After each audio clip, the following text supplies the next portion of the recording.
Hey everyone, welcome to the Meridian Learning and Development Hangout with Fistful of Talent. I'm Allison, and today I'm joined by Kris Dunn, CHRO of Kinetics and founder of Fistful of Talent, and Mary Faulkner, who's a talent strategist and the founder of the blog Surviving Leadership. Today we're going to be talking about how to build your talent bench for the 2015 holiday season. And before we get started, I just have a couple of housekeeping items. If you have any questions during the Hangout, feel free to put them into the right of your screen in the Q&A section, or you can tweet them using the hashtag LDHangout. So with that, I'm going to kick it off to Kris and then Mary to give a little background information on who they are, where they're from, you know, the whole skin. Got it. So I go. This is where I go, right, Allison? Your turn. Hey, so everybody, thanks for joining us. L&D Hangout, sponsored by Meridian. I'm Kris Dunn, long-term Director, VP of HR, now help run a RPO and recruiting firm called Kinetics, based out of Atlanta, doing work nationally. And Mary, I know you've got a lot of thought leadership background, so I'll throw it to you. Hit us with that. Hi, everybody. I'm Mary Faulkner, as they said. So I have a pretty eclectic background in HR, everything from learning and development to organizational development to talent acquisition and all the fun stuff in between. So I'm really excited to be a part of this Google Hangout today and to be able to talk about some of your building that talent bench that you really need. Awesome, awesome. All right, so Kris, I'm going to start you off with the first question. So when it comes to seasonal jobs, who should you target?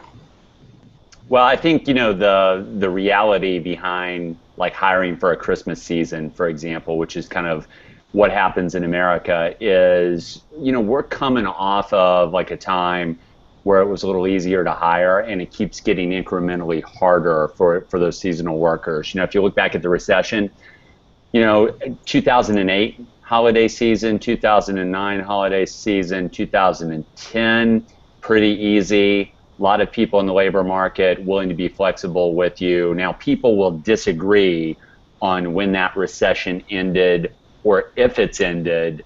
I believe that it certainly has ended, and I think like you look at 12, 13, 2014, and now 2015, you see it tightening up. So I think what worked for people 3 to 4 years ago probably won't work in 2015, and I think that means they're going to have to be more focused on targeting certain groups of people. So, you know, the default is you just throw out job postings and you go through the resume databases, you call everybody you can, see if they're interested in seasonal work. I believe that the smart people not only do that, because you have to have multiple channels going when you hire seasonal workers. I believe that the smart people really look at niches of candidates that they might not otherwise think about. For example, I'll give you one and I'll throw it to Mary for her thoughts. You know, older workers, you know, people who either are working or aren't working, or even boomers who are retired, are a great source of workers for a lot of people that are doing seasonal hire drives. And there's a lot of organizations, there's a lot of leaders like in local communities that can help you find those people. Now, obviously, that won't work for a retailer, and I'll leave the retailers unnamed. But if it involves, you know, 20-some people, 20-some-year-old people without their shirt on in their advertising, they're probably not going to be targeting those older workers. But I think you've got to go into the niches, and I think you've got to really be mindful about mining those niches like older workers. And Mary, you've probably got other niches that you could add to that in addition to your thoughts. What do you think about where to find those workers? Yeah, I agree with what you're saying, Kris. And I think one of the key things you have to really think about is what's the type of work that's going to be done. And to your point about a retailer with no shirt, you know, what is that part of your marketing? Is that part of your brand? What's the physical requirement? All that sort of thing.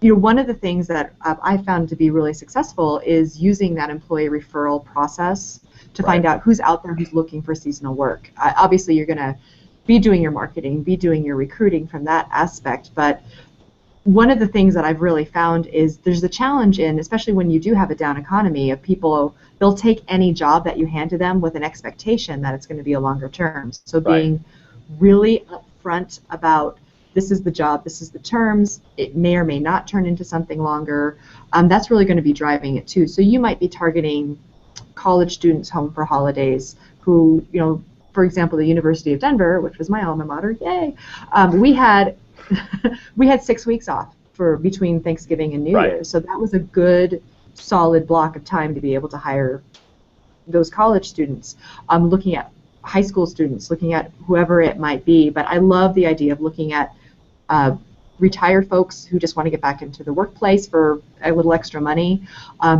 returning military veterans too, that's another aspect. And just to kind of throw one more in there, we've had a lot of success in kind of reaching out with community outreach. So there's a lot of groups in the Denver area where I'm located who are working with some of the underprivileged populations who are just trying to get back and build that job history. It's a great untapped market that's out there, particularly for seasonal work. Hey, Mary, I wanna jump back in there before we throw it back to Allison. You mentioned college students and what kind of schedule they're on. Like, my experience has always been, let's say you've got 3 colleges in your area, and you've got one of those on a quarter system and 2 of them on a semester system. Well, typically speaking, that quarter system is going to end like right after or right before Thanksgiving. They'll go 2 quarters at the start of the new year. They'll go 1 quarter in the fall, and they usually get that bigger gap. So all things being said, I would really capture, if you're going after college students, really take a look at how their terms are structured, and I would go all in on recruiting from a school that has quarters rather than semesters, because there's going to be more people like what Mary described. All right, so the next question we have for you guys, and I guess whoever wants to answer it first, you guys can race to it, is, so these seasonal workers are coming in waves. So what's the best way to get them onboarded quickly? Because obviously they're not going to be there long. You need to get them up to speed as quickly as possible. What way works to get them to that point? Mary, let's just trade off. You take this one, and I'll come in after you. Sounds good. So again, it kind of ties back to the work that's being done. In a retail environment, doesn't take a lot to get them onboarded. You can usually have almost like a weekly class. There's typically checklists that you follow. You buddy them with somebody who's a full-time worker or a permanent worker, and it's pretty easy because retail is not that big of a miss or it's not big of a challenge. For other groups, for example, we have seasonal workers in the summer, and they're doing stuff like maintenance of some of our grounds and that sort of thing. It's a little bit more work that you have to do, or they're doing prevention on fire hydrants, let's say. So you need to really think through what's the work, what's the plan, and have a good training plan in place. So if you know what capacity you're going to be needing for that seasonal time, start your time so that you can have good groups of people going through a well-structured training beforehand, so that you're not losing 2 to 3 weeks of a shortened seasonal season anyway, just to try to get somebody on board and figure out where do I go on my when I get there at work. So it takes a lot of planning ahead of time, but it can be done as long as you've been really thoughtful about what kind of training is needed and what's the confidence level you need these people to be at. Yeah, and I would piggyback on what Mary said, and I would say that, when you think about onboarding, you think about like some of the administrative stuff you need to be done versus the actual specific training for the job. And the best case scenario is you probably need to split those 2 out a little bit, because the training time is precious. The people doing the training are probably going to be subject matter experts. They're going to be people you bring in if they're not trainers. And anything you can do to do all of the new hire paperwork, which exists even for seasonal workers, the more you can do to do that in a digital fashion and have them do work before they show up with that packet, like to complete it, you're going to be in a much better position to train them. Like the worst thing that can happen is you have like with seasonal workers, you have so little time to train them before the expectation is they'll be productive in whatever limited amount of tasks you have. So I'm always like, hey, let's get the new hire stuff we need from a legal perspective, payroll perspective. By the way, that's a payroll calendar behind Mary, which I appreciate and love. You want to get all that stuff and kind of go like this and carve it out so you can focus on the most important things that they're going to do in that seasonal role. Yeah, and just to piggyback a little bit with Kris, one of the things, depending on your business and what your technology is, if you have the capability to set up portals for pre-hire and really set here's the expectation, learn a little bit about our company, Right. Here's all the paperwork, and set it up specifically for seasonal workers, it will save you so much time and effort down the line. And more seasonal workers are becoming comfortable with that sort of approach and sort of expect it now too. So it's a great opportunity to use technology to streamline your process. Fantastic. I think these are great answers. For anyone who's just joined, this is the Meridian and Fistful of Talent Learning and Development Hangout with Kris Dunn and Mary Faulkner. And so here's my next question for you guys. So now they're onboarded. What is the best way to train them for what they're going to do? And I think you guys have both touched on the fact that there's those soft learning activities of, getting a retail person up to speed in that environment. But then there's also systems training and capturing that information and delivering it to them. So what's the best way to get them to know what they need to know to just start doing their jobs? So, I'll start this one. And what I see with seasonal workers is that the wish list of what we should train them on tends to grow exponentially. And we start to treat seasonal workers like they're full-time workers. And while that's a noble goal, that's not really the essence of a seasonal worker. So in my experience, what I always like to do with seasonal workers is I like to make sure that there's a limited amount of things that we're going to train them on, that we want them to become proficient in, whether it's retail or something very specialized. Some are seasonal workers, like Mary talked about, like with certain tasks. I always want to make sure that there's a limited number of things that, I kind of call it minimum viability, right? So you want to make sure you build a list, and you want to make sure scope creep doesn't come into that. And I think it's probably the talent pro's job to protect against scope creep in that regard. So I always like to say, whether it's retail, call center, something that's specialized along the lines of what Mary said, let's limit that. And in the best way, and it's my fallback, right? I always like to limit lists to about 5 things. Let's train people on 5 things. I think one of the things you could do is you can split up what they need to know from a technology perspective. I think that's one list. And then whatever you expect them to do in the seasonal job, like all the soft skill training or just technical training, maybe in Mary's case, you can split that up from systems and have a couple different training tracks. But the big thing I would say, and I'll throw it to you, Mary, is it can't be a list of 20 to 30 things, because if it is, they'll learn nothing well, and you'll be underwhelmed by their performance in the seasonal role, is my experience. Yeah, absolutely. I agree with you 100%. It's kind of the bane of every talent acquisition advisor, right, of people who, when you're working with hiring managers, trying to get them to really articulate what is it that you want this person to be able to do. And right. It's true of non-seasonal workers as well. So when you're really sitting down and thinking through what is your staffing plan for the season, you think about it as almost as core and non-core. Your core functions in your organization, you probably want to keep with your permanent employees, and everything that's going to take some of the overwork from your core employees, that could be something that's good for seasonal. Or if it's going to be customer focused and you need more people, focus on that area of their training. I completely agree with Kris. People start to think, well, we've got them trained in about a month in and they're doing really well. Well, let's add them this and let's add this, without really thinking about what's the overall cost going to be, what's the opportunity cost going to be if we take that extra time and train them on something that they're really only going to be doing for another 2 weeks maybe. So it's really being, as a talent pro, having that ability to push back on your hiring managers and say this is what you need to do, absolutely positively what you need to do, and really setting that expectation with the employees themselves as well as the permanent employees, because in past lives sometimes what you'll see is a permanent employee take advantage of the fact that there's a seasonal employee. So having those lists, having that really tightly defined, can be so beneficial. Yeah, and I think, Mary, you're really getting into job design for the seasonal workers. So I was kind of going through it from a performance management perspective. I hear more job design in what you say. I think they're linked. I think they're very similar in that regard. Give you a couple of examples, and Mary, you can come with any examples you have in mind. If you're hiring seasonal workers in a call center, most call centers of any size that would hire seasonal workers to handle flow have different tiers.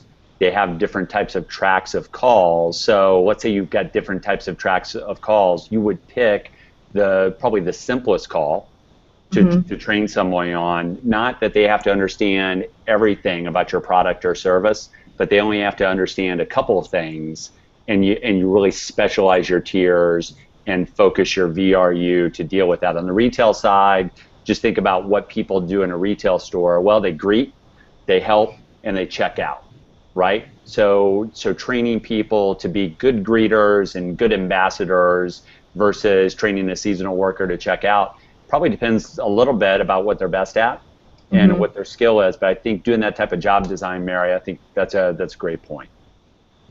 Yep, and just to kind of add to that, and I don't know if it's going to jump into another one of our questions, but when you're thinking about the job, for example, in retail, hiring's half the battle with that. Are you customer service focused? Will you smile at somebody when they walk into the room? You can't really train attitude, so why not hire for it, especially with the seasonal workers? And so that will take up some of your training time because you've already got somebody who's already halfway there. Right. I think that's great. That kind of leads into the next question, which is around management tips. So these people, seasonal workers, are only around 4 weeks, 8 weeks, 12 weeks. What are some of the ways that you can mentor them or want to mentor them and coach them during that time? Or how would you approach that? Yeah, I can take this first one, Kris. From my perspective, when you're managing seasonal workers, it's making sure that they still feel like they're a valued member of the team. I think one of the biggest mistakes that especially new supervisors will do with a seasonal worker is just treat them as sort of a second-class citizen, and they're not.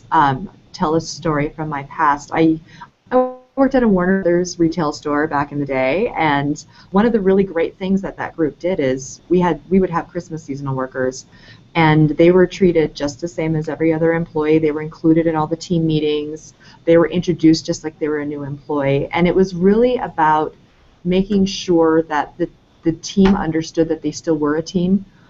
When it came specifically to seasonal employees, one of the things that you can do is, well, maybe there's not a long-term position for them, act as a mentor for them. For a lot of them, this is sort of the first foray into working in the professional environment, whether it's retail or other jobs. And it's a great opportunity for you to just have conversations with them and say, what do you want to be when you grow up? What is your career aspiration? Because a seasonal worker today can be a permanent worker in a year or two, and they will remember the way that you treated them. Yeah, and what I would add to that is from just a coaching perspective, if you do a good job, Mary mentioned job design, and we talked a little bit about that.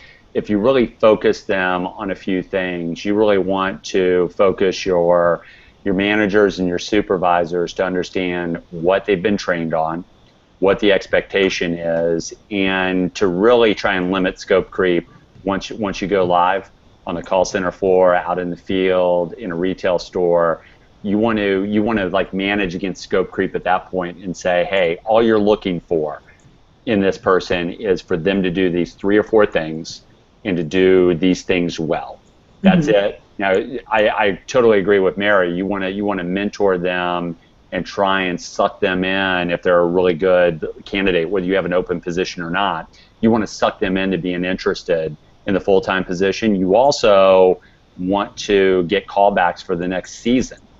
So if they remain in a flexible kind of work, if they remain where they want flexible work or they can accept flexible work, you want to be able to have a callback list the next season, and for them to remember, if I was working for Mary, to remember that she called me by my name. She talked about the business if I seemed like I was interested in the business. And then when she was coaching me on things that I probably got minimal training on, she was patient, and either she or the people that worked for her treated me with respect while I was trying to ramp up live on the job training. It's really that sense of patience and understanding what I have and haven't been trained on, and just helping me get to where I need to be. That's going to make all the difference for really good performance in the store call center, out in the field, but then also to make me think, yeah, I'd really like to work for Mary, whether that's a full-time position or whether that's just them calling me back in the next season. All things being equal, I think we got to talk about retention from seasonal hire to seasonal hire. You want that callback list, right? So if you need 50 seasonal hires, you don't want to start from scratch. You want 10 or 15 of those to come back. And the better you do from a management perspective along the lines of what Mary said, the more, if you need 50 seasonal hires, you're going to get to 10, 15, 20 that'll automatically come back because I remembered that interaction with Mary. Mm-hmm. Definitely. You stole the final question right out from under me. That's how I roll. That's how I do it. So the last question I had, we don't have much time left, so maybe you can just give me your top one answer would be offboarding seasonal workers. I'm assuming that your probably number one answer is how you were covering it in your response just now, but do you have anything to add? Well, I'll throw it to Mary, see if she has anything to add, because I think I kind of answered that one. Yeah, when you're offboarding the seasonal worker, really, being clear about what the date is.